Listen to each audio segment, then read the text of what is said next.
Hi viewers, నేను మీ లక్ష్మి. ప్రతి Friday ఏదో ఒక సినిమా రిలీజ్ అవుతూ ఉంటుంది. ఆ సినిమా ఎప్పుడెప్పుడు వస్తుందా, ఎప్పుడెప్పుడు చూద్దామా అని ఎదురు చూస్తున్న వాళ్ళు ఉంటారు. కొంతమంది రివ్యూస్ చూసి సినిమా ఎలా ఉంది, ఏంటి అని గెస్ చేసే వాళ్ళు ఉంటారు.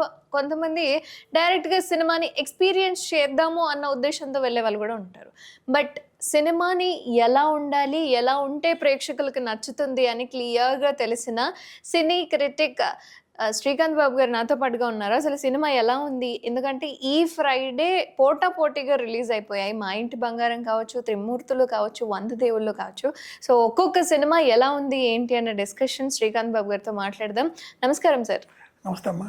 సార్, ముందుగా ఈ పోటాపోటీగా రిలీజ్ అయిన సినిమాల్లో 'మా ఇంటి బంగారం' సినిమా ఎలా ఉంది? సో అప్పటికే మనం టీజర్, ట్రైలర్ చూసాం.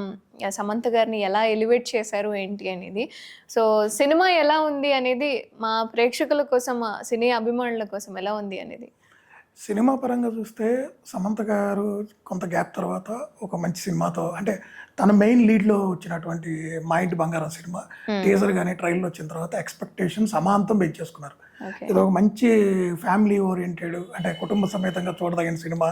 సమంతతో కొంచెం యాక్షన్ ఓరియంటెడ్గా కూడా చేయించారు. సో మంచి ఫ్యామిలీ డ్రామా కానీ ఇవన్నీ ఉన్న మంచి సినిమా ఉంటుంది. టైటిల్ ఇట్ సెల్ఫ్ 'మా ఇంటి బంగారం' అన్నారు కదా అని చాలామంది హోప్స్ పెట్టుకున్నారు బాగా. అంటే ఇంట్లో ఉన్నటువంటి ఫ్యామిలీ లేడీస్ కూడా వాళ్ళు కూడా ఈ సినిమాకి వెళ్ళాలి, ఎప్పుడు వస్తుందా అన్న పెద్ద బజ్ అయితే క్రియేట్ అయింది. వేరే సినిమా పరంగా వచ్చినప్పటికి ఏంటంటే, అంటే ఏదైతే ట్రైలర్ మనకి టీజర్లో మనకి ఏదైతే ఎక్స్పెక్టేషన్స్ క్రియేట్ అయినాయో ఆ ఎక్స్పెక్టేషన్స్ అయితే సినిమా అంత రీచ్ అయితే కాలేదండి. ఓకే, సినిమా అనేది ఓకే, అంతేగాని మనం అనుకున్న అంత హై ఎక్స్పెక్టేషన్స్ అయితే రీచ్ కాలేదు. ఓవరాల్గా వాళ్ళు రాసుకున్న కథ కానివ్వండి, ఎగ్జిక్యూషన్, స్క్రీన్ ప్లే మొత్తం, అంటే ప్రతిగా ఖర్చు పరంగా బాగానే ఖర్చు పెట్టారు. కాకపోతే కామెడీ ఆస్పెక్ట్లో కొంత ప్రాపర్గా హ్యాండిల్ చేయలేకపోయారు డైరెక్టర్ అనిపించింది నందిని రెడ్డి గారు.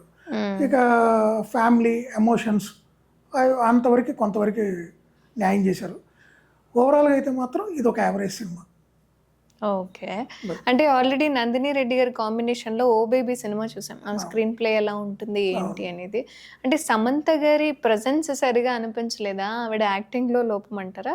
ఓవరాల్ కంటెంట్ ఓవరాల్ ఈ సినిమాలో మీరు చూడదగింది ఏదన్నదంటే సమంత గారి పర్ఫార్మెన్స్ అంతే అంటారా? Total cinema starting to ending okay, maximum 70 to 80% screen presence అంతా సమంత గారిదే ఉంటుంది. సమంత గారి చుట్టూ సినిమా నడిచిద్ది. సమంత గారి నుంచి అన్ని రకాల షేడ్స్ ఈ టోటల్ 'మా ఇంటి బంగారం' సినిమా ఉంటుంది. ఇక్కడ అదే జరిగింది. కేవలం సమంత గారిని ఫోకస్ చేస్తూ సమంత గారి చుట్టూ సినిమా జరిగింది, కానీ మిగతా వన్ ఉమెన్ షో అయిపోయింది. మిగతా క్యారెక్టర్స్కి ఆ ఎమోషన్స్, ఆ కామెడీ, ఆ డ్రామా నడపడంలో అంత పర్ఫెక్ట్గా డైరెక్టర్ హ్యాండిల్ చేయలేకపోయారు అనేది వెరీ క్లియర్గా మనకి స్క్రీన్ మీద కనపడింది. సో ఒక్క సమంత గారి మీదే డిపెండ్ అయ్యేటప్పటికి ఏంటంటే, సో మనకు ఏంటంటే అంత ఓకే, పర్లేదు, బాగానే తీశారు, కానీ అంత గొప్పగా లేదు అనే ఫీలింగ్తో మనం బయటకు వస్తాం.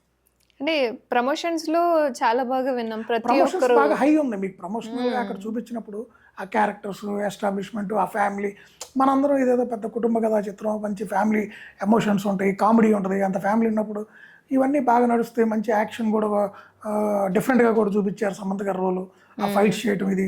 సో ఇదేదో మంచి ట్విస్ట్లు, ఏదో థ్రిల్లరు, ఒక మంచి ఫ్యామిలీ డ్రామా ఇవన్నీ ఉంటాయి అని మనం అనుకున్నాం కదా. సో ఆ పరంగా చూసినప్పుడు ఏంటంటే మన ఎక్స్పెక్టేషన్స్కి ట్రైలర్ ట్రేజర్ క్రియేట్ చేసిన బజ్కున్న అంత ఎక్స్పెక్టేషన్స్ రీచ్ కాలేదు. ఒక యావరేజ్ సినిమాగా అయితే మిగిలిపోతుంది.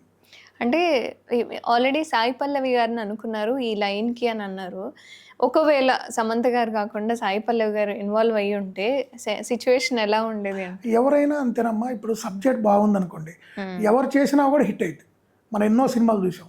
ఇప్పుడు ఒక పెద్ద హీరో చేసినా, ఒక చిన్న హీరో చేసినా, ఆ కథలో కనుక బలం ఉంటే డెఫినెట్గా అది నెక్స్ట్ లెవెల్కి వెళ్ళింది.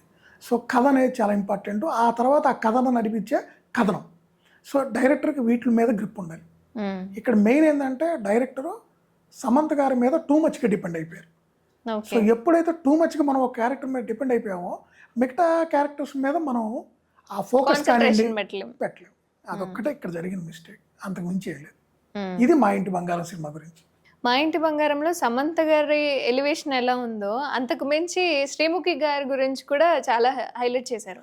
శ్రీముఖి గారికి చాలా రోజుల తర్వాత స్టార్టింగ్ ఫస్ట్ 10 మినిట్స్ తర్వాత నుంచే క్యారెక్టర్ స్టార్ట్ అయితే లాస్ట్ వరకు టోటల్ మూవీలో ఉన్న ఒక పెద్ద క్యారెక్టర్ దొరికింది. సో ఆ క్యారెక్టర్కి చక్కగా ఆ క్యారెక్టర్కి సరిపోయే విధంగా హావభావాలు కానివ్వండి, ఆ డైలాగ్స్ కానివ్వండి, ఆ స్క్రీన్ ప్రెసెన్స్ కానీ అన్నిట్లో కానీ శ్రీముఖి గారు కూడా బాగా చేశారు.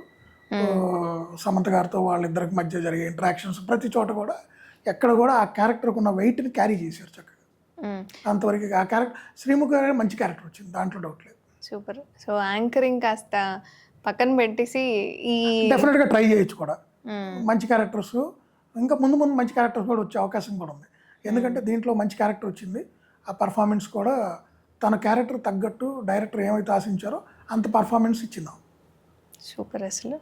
సో ఓవరాల్గా మా ఇంటి బంగారం ప్రేక్షకులు వెళ్ళాలన్నా లేదా మీ నుంచి ఒక చిన్న సజెషన్ ఏమన్నా రేటింగ్ పరంగా కావచ్చు, సినీ జ్యూస్ తరపు నుంచి, సో ఏ పాయింట్ చెప్పాలి అనుకుంటున్నారు? యావరేజ్ సినిమా, సింపుల్గా అంటే ఓవర్ ఎక్స్పెక్టేషన్స్తో వెళ్లకుండా ట్రైలర్ చూసి హెవీ ఎక్స్పెక్టేషన్స్ ఏదైతే ఆల్రెడీ సినిమాకి పెద్ద బజ్ క్రియేట్ అయింది, సో అంత బజ్ ఊహించుకోకుండా వెళ్తే మాత్రం ఒక సాటిస్ఫాక్షన్తో బయటకు వస్తారు. ఓవరాల్గా అయితే మాత్రం యావరేజ్ సినిమా. సూపర్. అండ్ అంటే మా ఇంటి బంగారం సినిమా శ్రీకాంత్ బాబు గారి వ్యూ ఎలా ఉంది అనేది మనకు అర్థమైపోయింది. బట్ సమంత గారి ఫ్యాన్స్ దీనికి అస్సలు వ్యతిరేకంగా చెప్పకూడదు, మాట్లాడకూడదు. బికాస్ ఎవరి వ్యూ వాళ్ళ పర్స్పెక్షన్ అలా ఉంటూ ఉంటుంది. సో మీరు కూడా మా ఇంటి బంగారం సినిమాకి వెళ్ళండి, చూడండి. మీకు ఎలా అనిపించింది ఏంటి అనేది కూడా మీరు కామెంట్ సెక్షన్లో కామెంట్ చేయండి. We will definitely review the comment. Thank you so much. Thank you sir. Thank you.